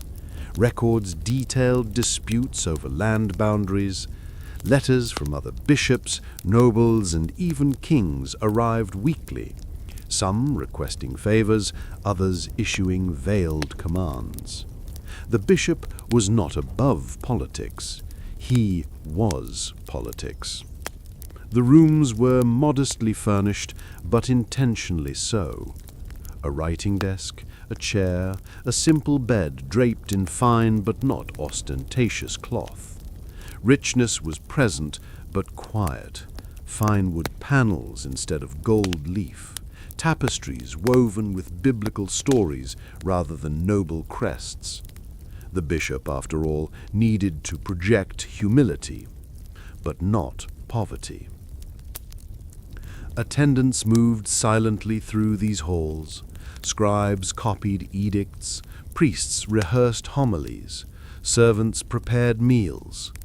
Occasionally a visitor would be received, a minor noble seeking ecclesiastical support, a merchant negotiating tax leniency, or a monk requesting funds for repairs. The bishop listened, rarely spoke much, and when he did, his words carried weight. He was not always loved, but he was always heard. In many cases, the bishop had risen from humble beginnings. Some were second or third sons of noble families, funneled into the church for lack of inheritance. Others were scholars, favored for their intellect and loyalty. A few were chosen for political convenience, a family ally placed in robes, acting as both spiritual leader and dynastic pawn. Regardless of origin, once appointed, a bishop became nearly untouchable. His power was woven into law, land, and belief. Cathedral construction itself was often initiated by a bishop's vision. He would commission architects, approve plans, and oversee funding. He negotiated with the king, with Rome, and with local guilds. Each stone laid in the nave echoed his authority, and when disputes rose, and they always did, the bishop settled them. One major source of conflict was money. Cathedrals were expensive. Bishops needed to raise funds through tithes, indulgences, land rents, or donations from wealthy patrons. When these sources fell short, pressure intensified. Some bishops turned to unpopular methods, increasing taxes, redirecting funds from hospitals or abbeys, or selling minor religious offices, a practice frowned upon but not uncommon. Naturally, resentment brewed. Some parishioners questioned why their coins supported flying buttresses instead of feeding the poor. Others grew suspicious of the bishop's lifestyle. Satirical songs, rarely sung near cathedrals, mocked clergymen who drank too much wine or wore slippers lined with velvet. The bishop's quarters, though outwardly restrained, were scrutinized as symbols of disconnect. But bishops were also expected to be patrons of learning and art. Many supported manuscript copying, hired choirs and funded schools. Some took personal interest in theology, astronomy, or law, writing treatises that still survive. Their quarters often contained small libraries, locked cabinets holding precious volumes, copied by monks over months or years. Despite the intellectual atmosphere, power struggles were constant. A bishop had to navigate his relationships carefully. Conflicts with the local lord could stall construction. Tension with the archbishop could threaten his seat. Rival clergy might accuse him of heresy, corruption, or moral failing, and sometimes with merit. A bishop's power base was formidable but never permanent. Some bishops went further, entangling themselves in national politics. They sat on royal councils, advised kings on succession, or negotiated treaties. Their quarters became arenas for secret meetings, alliances, and betrayals. While the faithful saw the cathedral as heaven's gate, the bishop's study often resembled a chessboard. Even within their own cathedral chapters, the governing body of clergy, bishops faced opposition. Canons and deans, themselves ambitious, sometimes resisted episcopal decisions. Internal disputes over liturgy, income, or precedence could escalate into years-long feuds. In some cathedrals, locked cabinets were installed to prevent one faction from hiding important documents from the others. Still, there were moments of true devotion.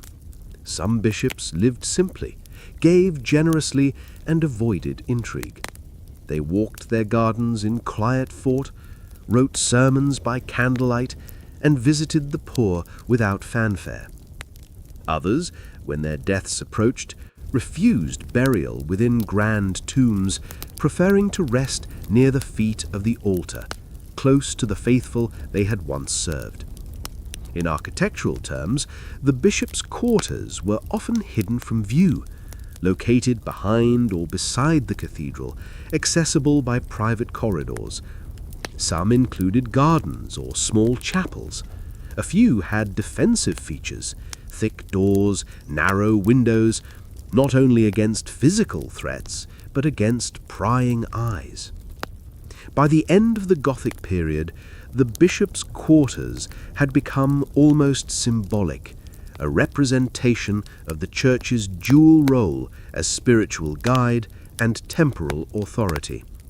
The bishop was shepherd and politician, confessor and accountant, teacher and tactician.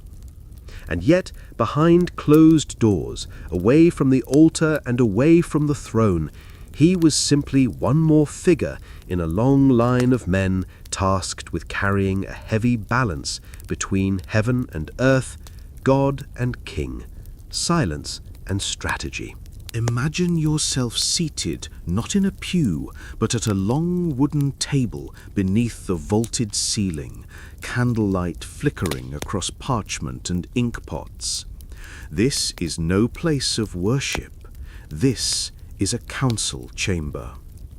The bishop, robed in ecclesiastical dignity, sits at the head, not merely as a spiritual guide, but as a political force. By the height of the Gothic period, the lines between sacred and secular had blurred. Bishops were not cloistered theologians. They were diplomats, strategists, power brokers.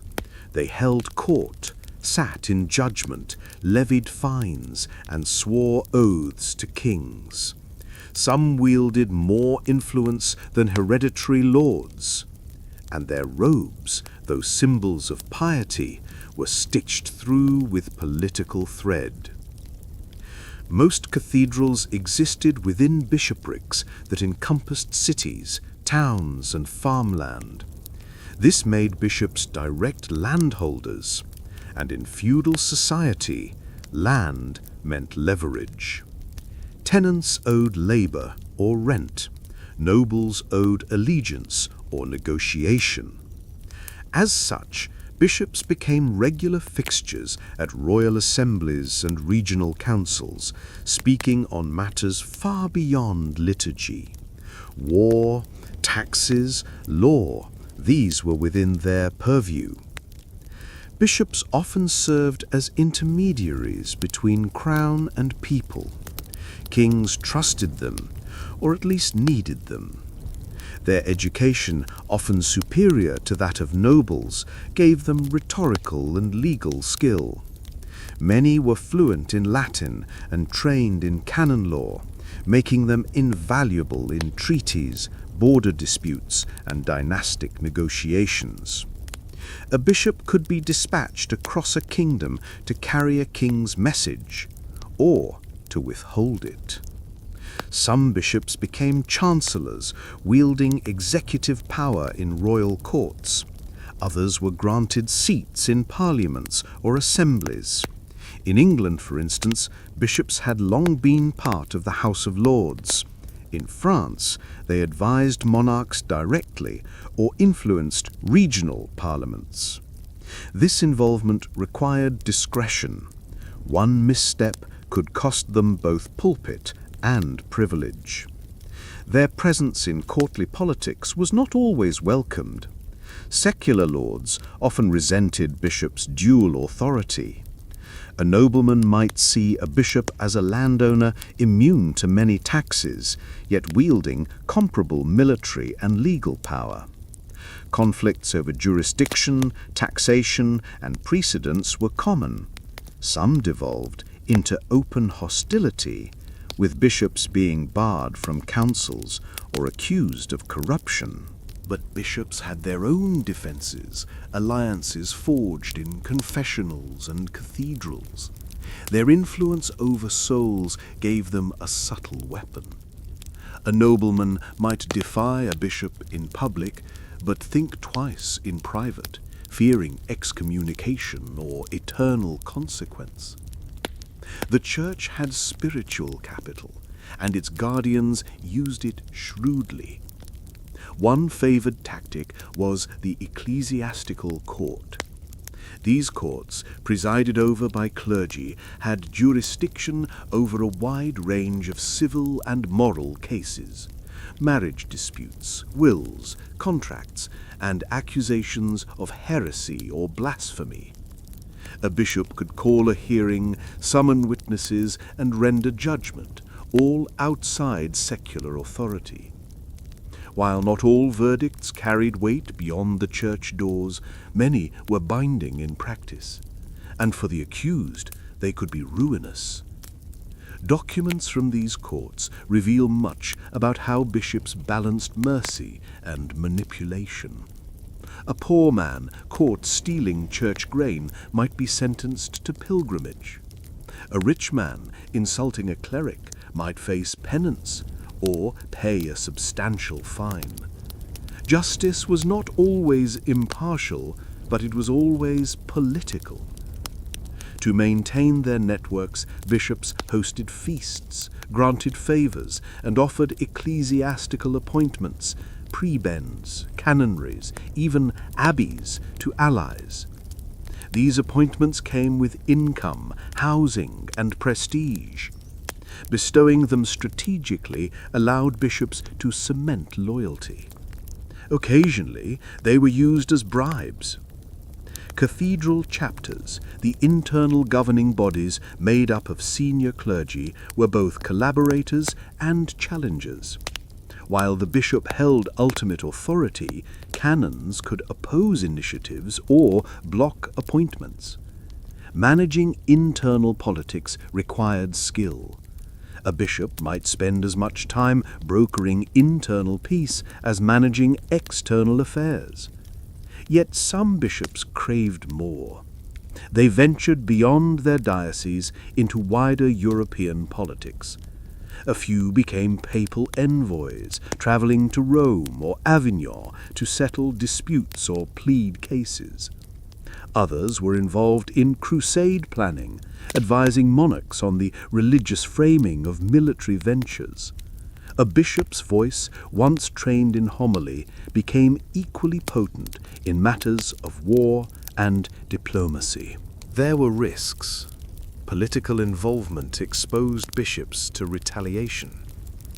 Accusations of simony, selling church offices, moral impropriety, or financial abuse were common. Enemies, both clerical and noble, might submit complaints to higher ecclesiastical authorities. Bishops could be deposed, fined, or reassigned. Some were even imprisoned. Still, many thrived. Letters from the period show bishops advising kings on everything from cathedral architecture to foreign marriages. One might draft a treaty in the morning and preside over Mass by evening. Their ability to move between worlds, sacred and political, made them indispensable. Their quarters reflected this duality. One room might contain a prayer altar and relic display, the next a map room with letters from foreign courts. Portraits of saints hung beside heraldic crests. Scripture rested beside law books. The atmosphere was quiet but charged. Decisions made here shaped cities, alliances, even rebellions. Yet beneath the politics, the robes remained. Every bishop was expected to serve as spiritual guardian, no matter how entangled in courts and councils. He still preached, still blessed, still administered sacraments. The faithful saw his ornate mitre and golden crozier and believed in their sanctity. Whether he did, after years of manoeuvring, is less clear. Perhaps that tension was unavoidable. A man asked to lead both souls and soldiers, to inspire both prayer and policy, could rarely do both with equal passion.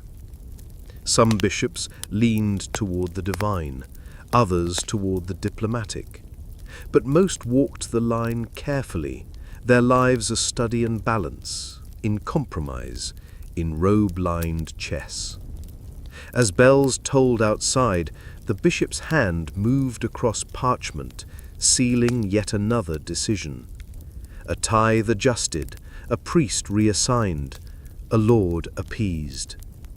The cathedral rose above the city as a monument to heaven, but below its spires, behind its chapels, the bishop's hand quietly reshaped the world. Imagine yourself waking before dawn, not to the clang of bells or the murmur of crowds, but to silence, a cold, perfumed stillness that lingers in the stone chambers of an episcopal residence. The fire has long since gone out. The only movement is the quiet rustling of a servant preparing vestments. This is the morning of a bishop in Gothic Europe, not a life of leisure, as some may believe, but a life shaped by relentless duty, subtle power, and exacting routine. The bishop's day did not begin with solitude, but with observation. Even his waking was often accompanied. His chamberlain might already be in the room, lighting a taper or preparing warm water for washing. Dressing was not a personal task, but a ritual one. Each item of clothing, tunic, alb, stole, cope, carried both practical and symbolic weight. The robes of office were heavy, not just in fabric, but in meaning, stitched with gold thread and expectation. After morning prayers, conducted either alone or with his immediate clerical attendants, the bishop would enter a small oratory or chapel. These were often part of his private quarters, richly appointed, but solemn.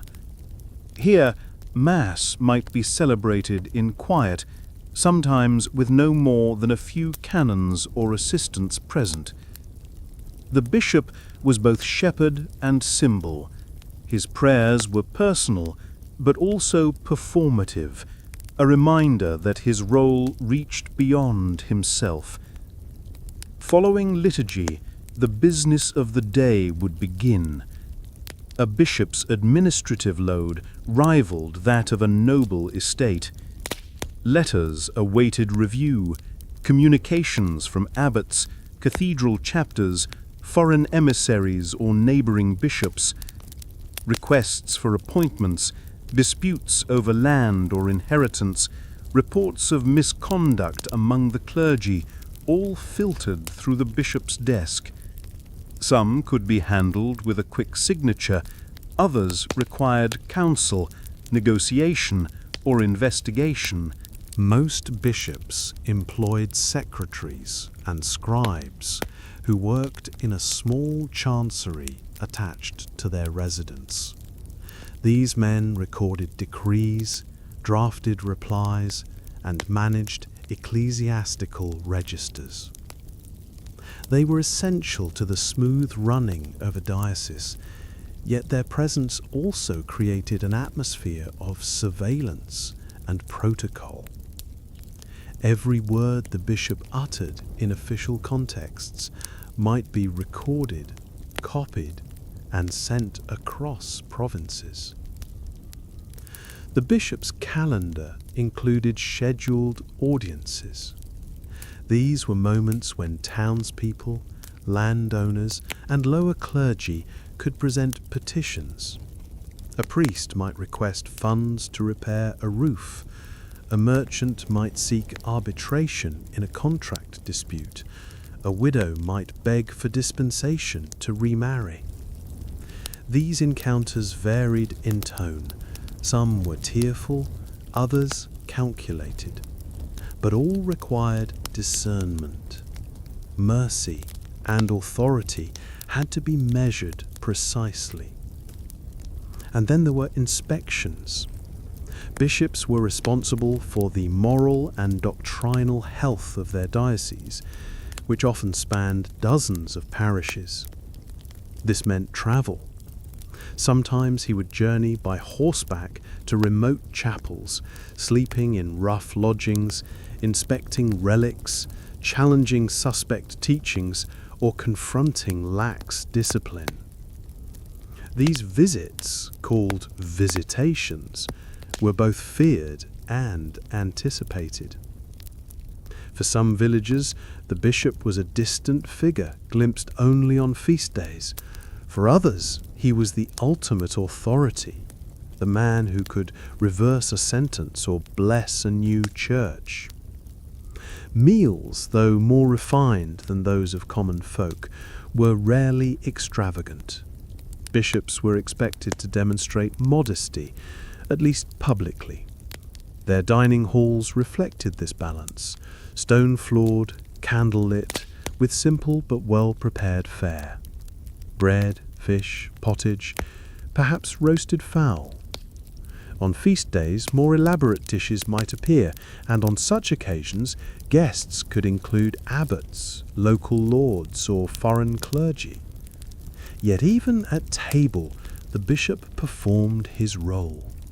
Conversation was careful, never too loud or irreverent. Topics might range from theological debates to reports from Rome. The bishop might be asked to settle a scriptural interpretation or provide advice on a dispute brewing between monasteries. Every meal was part nourishment, part diplomacy. In the evening, after the final canonical hours were observed, the bishop might retire to a private study. Here, amidst shelves of manuscripts and ledgers, he could read, write, or contemplate. Books on theology, canon law, liturgy, and occasionally astronomy or medicine lined the walls. The flickering candlelight cast long shadows across vellum pages, and the air smelled faintly of ink and parchment.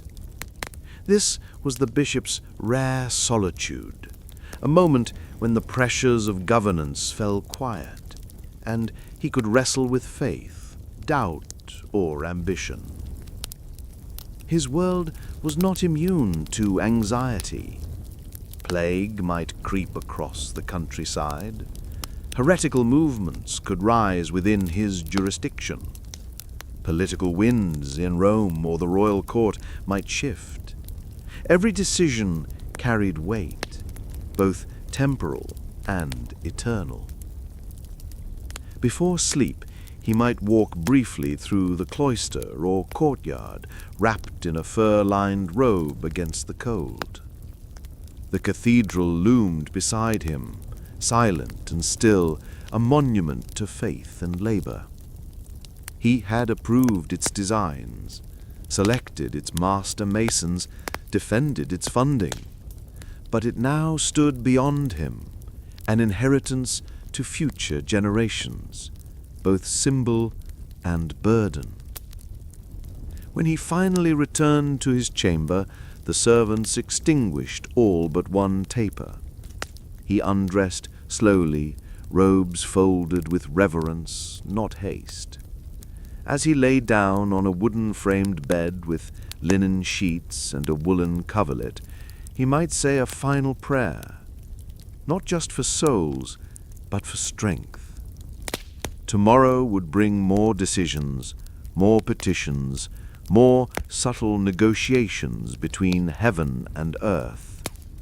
And so the bishop slept, not as a figure of absolute power, nor as a humble monk, but as something in between, a man caught in layers of silk and duty, of doctrine and diplomacy. His mitre rested beside his bed, gold thread glinting faintly in the candlelight. Outside, the cathedral bell marked the hour. Inside, the bishop dreamed not of glory, but of order. By the end of the medieval period, the once mighty grip of cathedral bishops over civic and spiritual life began to erode. Not with fire or rebellion, but through an extended process of dilution, of authority, of wealth, and of influence. This wasn't a dramatic fall from grace, but rather a slow loosening of threads in a centuries-old tapestry, worn thin by changing tides in politics, economics, and human belief. Cathedral towns, once dominated by bishops and their clerical courts, gradually found their authority challenged by a rising class of merchants, magistrates, and, increasingly, kings who demanded tighter control over urban centres. What once had been unquestioned episcopal prerogative to levy taxes, arbitrate disputes, and police morality was now subject to civic councils and royal intervention. The bishop's word, once sacred, became subject to negotiation and occasionally ridicule. One of the most telling signs of this shift was the decline of clerical immunity. In earlier centuries, clergy could not be tried in secular courts. Any misdeed, theft, assault, even murder, was judged internally, often leniently, within the church. But as resentment grew and the concept of national law solidified, kings and jurists began to push back. The infamous benefit of clergy became a battleground, and by the 14th and 15th centuries, bishops found themselves increasingly powerless to shield their own from civil prosecution. This was more than legal nuance. It signaled that the church no longer stood above or apart from society. It was being folded into it. Economically, too, the bishop's position weakened. Land, once the cornerstone of church wealth, was subject to subdivision, dispute, and sometimes confiscation. As feudal structures crumbled and a monetary economy strengthened, tithes and rents became less reliable. The lavish quarters of the bishops were expensive to maintain, and some were shuttered or scaled down entirely. Those that remained active often did so under pressure from cathedral chapters or royal auditors to justify their expenses. Liturgically, the late Middle Ages saw a rise in popular piety that sometimes bypassed or even undermined the bishop's role. Lay confraternities, traveling preachers, and grassroots religious movements began to attract followers. While some bishops embraced these movements, others viewed them with suspicion. After all, if the faithful could organize, teach, and worship without clerical oversight, what was the purpose of the hierarchy? The bishop, once a solitary beacon of divine authority, now stood amidst a crowd of competing voices. Architecture began to reflect this decline subtly. The once exclusive bishop's quarters, often the largest private spaces within the cathedral complex, became administrative centers or were partially repurposed. Rooms once used for private audiences and political negotiations became storerooms, schools, or dormitories. In some places, the bishop no longer resided in the cathedral city at all, preferring to remain at court or in more politically favorable dioceses. The Reformation would later codify many of these changes and accelerate others. But even before Luther's theses struck Wittenberg's door, the cracks had long been visible. Bishops were increasingly seen as absentee landlords or political operatives rather than shepherds of the soul. Satirical literature, folk songs, and popular complaints often targeted the luxurious lifestyles and perceived hypocrisy of ecclesiastical elites. Gold-threaded robes became symbols of vanity rather than virtue. Processions that once inspired awe were met with ambivalence or even jeers. Still, many bishops attempted reform from within. Some gave up their palatial quarters, redistributed lands, or reinvested in hospitals and poor relief. Others re-emphasized their spiritual role, preaching directly to the people and walking barefoot in acts of public humility. These efforts, while sincere in some cases, were often overshadowed by the sheer scale of institutional inertia. Perhaps most poignant was the loss of mystique. In earlier centuries, the bishop's blessing was believed to have tangible effects, to heal, to ward off famine, to sanctify oaths. But as printing spread, as literacy grew, and as people gained access to scripture and religious ideas beyond the pulpit, the bishop's voice no longer carried the same divine resonance. It became one voice among many, still robed in ceremony, but heard now through the filter of skepticism. And yet the buildings remained. The cathedrals, with their towering naves and secret staircases, still held memories of the power once wielded. The bishop's quarters, even when silent, dusty, or repurposed, bore architectural witness to a world in which a man in robes could command cities, anoint kings, and broker peace or war with a word. In these final rooms of Segment 4, the story turns quiet again, not with a crash, but with the closing of a heavy wooden door, one that once opened for envoys, cardinals, and trembling penitents. Now it creaks only for the janitor, the historian, or the curious traveller. The gold is faded, the robes are stored away, but the memory of power lingers, not in decree or sermon, but in the stones themselves. Stone by stone, life by life, the cathedrals rose. They weren't built by inspiration, they were built by obligation. By aching hands and tired backs, by generations who would never see the towers finished, by names not etched in any plaque, and yet there they stand.